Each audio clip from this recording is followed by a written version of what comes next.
how do you turn this into a whole bunch of this? Guys, my name is Kris Krohn. Today we're talking about how you get started in the game of real estate. If it's day one for you and you're saying, I want to be a millionaire through the game of real estate, I'm going to show you how I did that by the age of 26, but frankly, I'm going to show you how to do it even faster than me. One shot, now the future is yours. Go! I'm turning dreams into reality. Yeah, it's one shot, now the future is yours. Go! Listen, I get it. Look at how unattractive real estate can sometimes look. But you see, when I see that rundown property, when I see that rundown fence, can you smell it? It smells like money. Ah, that smells so good. Because the reality is, someone hasn't taken care of that. Real estate is really just a game of solving problems.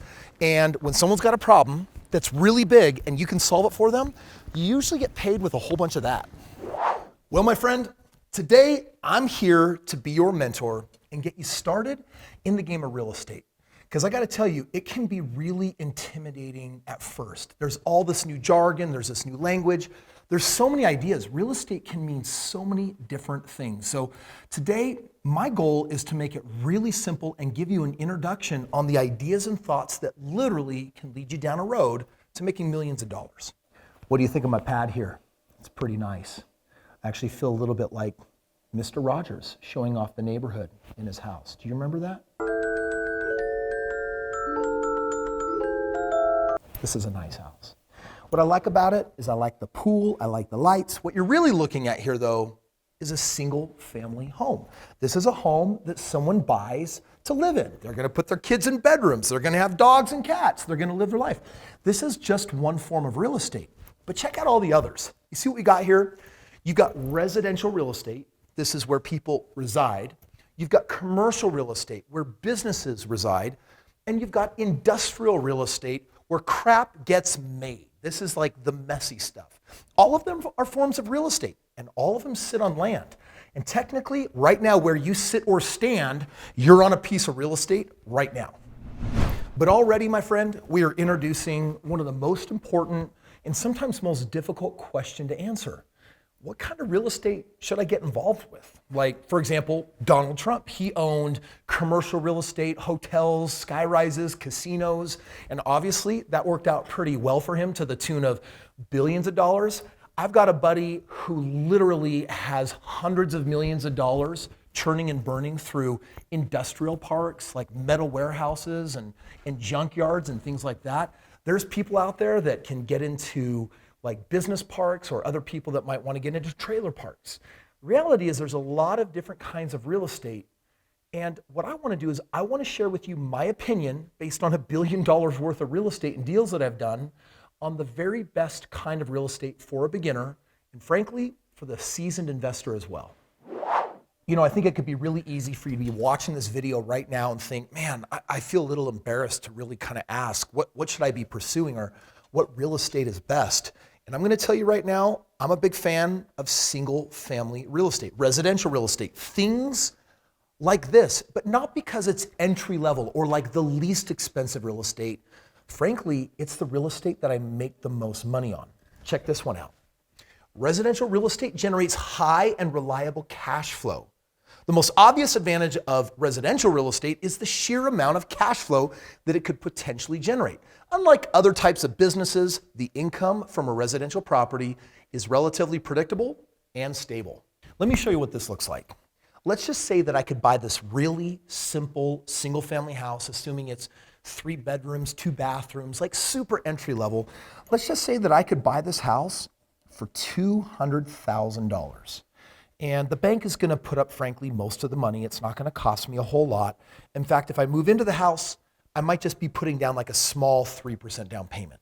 And 3% of $200,000, guess what? That is $6,000. So frankly, you can turn a little bit of money into a lot of money. But when I say why single family and how can this lead to millions of dollars, if all you did was rent out this home or do one of my lease option systems that I'll tell you about in just a little bit, you see over a little bit of time, this house is gonna keep going up in value. And if someday this house goes from $200,000 to being worth $300,000, guess what I can do? I can sell this house, and basically I'm going to clear the difference between $200,000 and $300,000. I'm going to make $1 million. Or I could go to the bank and do a refinance, and the bank could actually give me some of that money, and I could still hold on to the house. But for just a moment, if you bought 10 of these tiny little homes, held them for 5-10 years, and sold all 10 of them and made $100,000 on each one of them, what is 100,000 times 10? Well, that's, my friend, how you get to $1 million. Check this out. Did you know that since 1965, they've been tracking, on average, how much real estate goes up with time? In fact, this comes from the US Census Bureau, and it says, wow, this is interesting. Despite any of these recessions, there's this force in the market that keeps making the prices of real estate go up. And do you know what it is? It's baby making. People make babies, population increases, people move to America. My dad was a German immigrant. And the more people we have, the more houses that we need. So more people create this demand, saying we demand more homes be built. And so then someone has to supply those homes. And that's when we get into the conversation of supply and demand. Supply and demand with population increase in America has done this. It's averaged an annual increase of 4.58% every year since 1965. How crazy is that? And how much money does that make you? Let's go back to the example of a $200,000 house. If I buy this house, and if I were to just round up that it goes up 4.58% every year, let's just say it's going up 5% every year. What is 5% of $200,000? That is 10 grand. Literally. Just by owning that house, you're going to become $10,000 wealthier on paper. That's why after 10 years of 10 grand, that's not even factoring in compound interest. There's my $100,000 that I was just telling you about. 10 homes, 10 years, single family, basic entry level like that. Dude, that's how you become an easy millionaire. And this, my friend, is why I'm such a fan of what I call American dream real estate. I'm not talking about mansions or multi-million-dollar homes. I'm talking about tiny little single family homes that have 3 bedrooms, 2 bathrooms. This is where a couple has maybe 1 or 2 kids. Maybe they've got a dog. They got a place that they can call home. It is the real estate that is in highest demand across the country. More people want this than any other kind of real estate, because you know what? Every new investor shares the same fear-based fantasy. What if I buy a house and no one rents it? And you know what? That's why I like playing in a sector where there's all of this demand and everyone wants to move in and have this real estate. Now check this out. I discovered that there is a sweet spot in the game of real estate, because I've learned that higher the price, higher the risk. And so if you're going to get involved in the game of real estate, the last thing that you want to do is buy real estate that can hurt you. I've met many people over the years that didn't know what they were doing. They weren't following my advice. They went and bought an expensive home, maybe a $300,000, $400,000, $500,000 home. And then they quickly found out that for the cost of the mortgage, they couldn't collect enough rent to pay for it, and they were coming out of pocket every month. That's why I want to show you this graph from a book I wrote, The Strait Path to Real Estate Wealth. And here's what it really defines. Over time, if you take a look at the cost of real estate, it goes up in value. And if you were to take a minimum 3-bedroom home, and if you were to go buy real estate below the median, meaning usually 250 grand, you're going to find a sweet spot of the highest level of cash flow.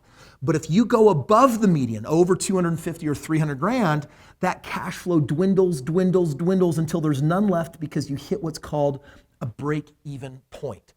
Let me give you an example. I buy a $1 million home. There's no way that someone is willing to rent that $1 million home for what the mortgage is going to cost you. But if I stick with a simple little 3-bedroom, 2-bathroom home, I'm actually going to pick up my highest percentage of cash flow positive. So if you're going to play single family real estate, don't buy the expensive stuff and never buy above the median. But Kris, I missed the boat. Where I live, real estate is really expensive. I get it. If you live in the big cities, if you live in New York, if you live in LA, you need to understand that real estate in California is not the same as real estate, for example, in Tennessee. It's different all across the country. The national median usually hovers around $250,000 or $300,000. If you're buying single-family homes above $250,000 or $300,000, I don't think it's going to be a wise investment in the long run. So if you live in those areas, that might be a great place for you to live or buy a home just for you, and you can do okay on that. But when it comes to investing, you're going to have to find a way to go into the markets where you can make a lot more money, a lot easier. And don't worry, at the end of this video, I'll show you how you can tap into that.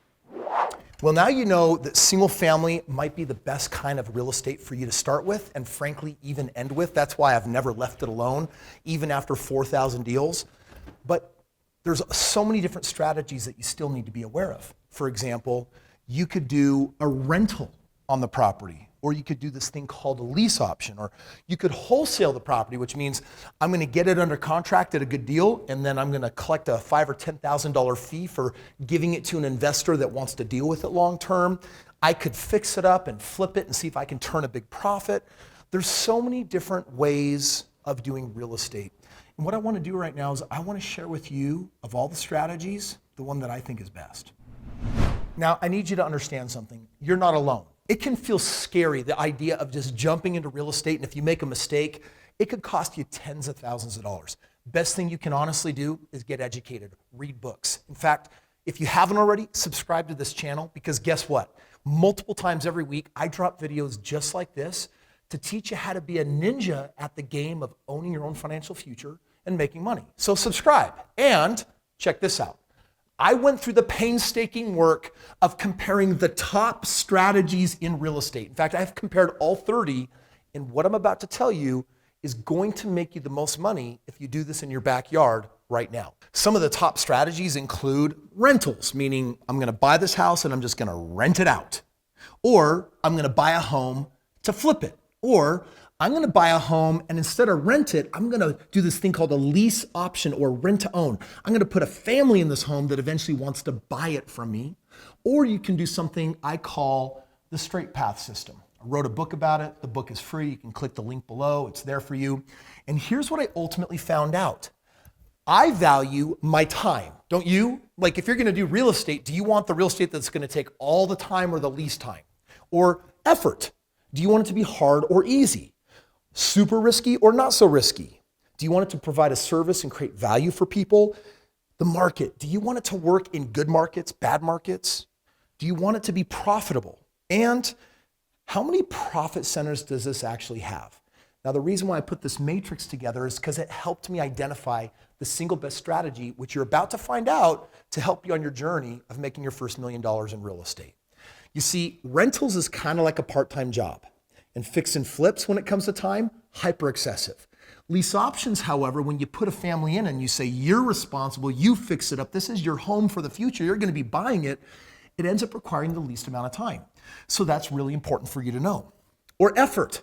Rentals are kind of like a part-time job. Fix and flips is a full-time job. Lease options are minimal. Service, market volatility, profitability, you weigh all of these factors out, and I'm going to share with you right now the strategy with the least time, the least effort, the least risk, and make the most money. If it's in your backyard, you're going to learn how to do a special kind of lease option. I call it compassionate financing. And again, if you click the link in my book below, my book is free. I'll ship it out to you, and I'll just walk you through how you buy homes, and instead of just renting them, you make twice as much money helping those families in the next few years actually buy the home. So there, my friend, is an important shortcut for you. Ultimately, as you get in the game of real estate, here's the 3 rules that you need to remember. Number 1, pick a strategy. I've suggested that it's lease options in your backyard on entry-level single-family homes priced below the median. You know what all that means now. Number 2, you pick a mentor.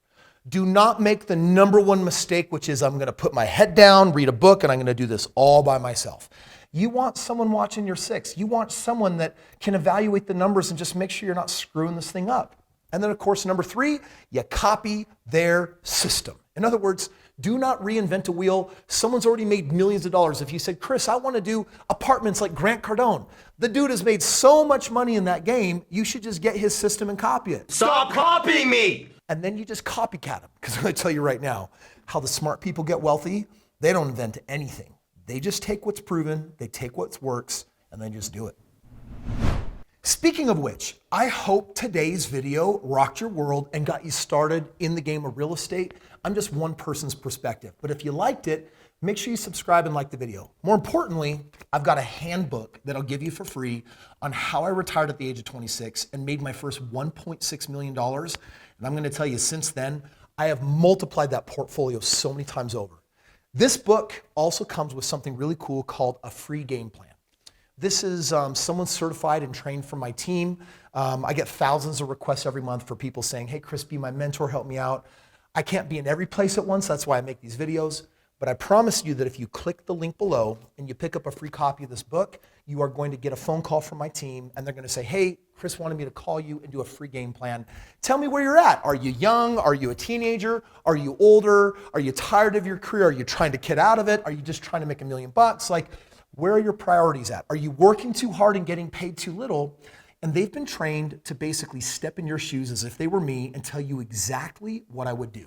So today you're getting the book for free, but just when you get that phone call or you get a text from my team, respond, because they're just gonna spend a little bit of time for free just saying, hey, if Kris Krohn were in your shoes, this is exactly what he would do to make his first $1 million as fast as possible. And I hope that's valuable for you. Hey, thank you so much for watching today's video. I hope I was able to deliver what you were looking for. And if you want to know more, then I would check out this video over here. I pick up my CEO and drive him around in my limo, basically showing him the first deals I did and how I made that $1 million. That would fit in my living room. Did you right guys have now. kids at this point? No kids. No. So it's just you and Colin? It's just me and my wife. wife. Oh, it's cute. All right, dude, check it out.